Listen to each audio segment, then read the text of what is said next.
আল্লাহর এক বান্দা নামাজের বিছানায় সিজদায় পড়ে কাঁদতে লাগলো। আল্লাহ তখন বলল, বান্দা তুই যতই কান্নাকাটি করিস, যতই সিজদায় দিস, তোর স্থান হবে জাহান্নামে। বান্দা তখন বলল, আলহামদুলিল্লাহ। আল্লাহ তখন বলল, এরে বান্দা, কেউ জাহান্নামের কথা শুনলে আলহামদুলিল্লাহ বলে?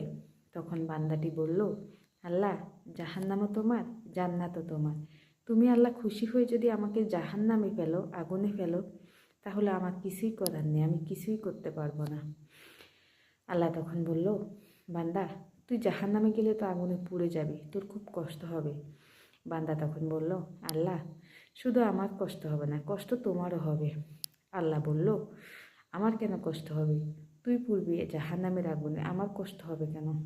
বান্দা তখন বলল, আল্লাহ, কোনো মায়ের কোল থেকে তার সন্তান যদি পানিতে পড়ে যায়, তখন ওই মা স্থির থাকতে পারে না, দৌড়ে গিয়ে তার সন্তানকে কোলে নেয়। তুমি আল্লাহ, তার সেই মায়ের চেয়ে কোটি কোটি গুণ স্নেহ আর ভালোবাসা বান্দার প্রতি রয়েছে।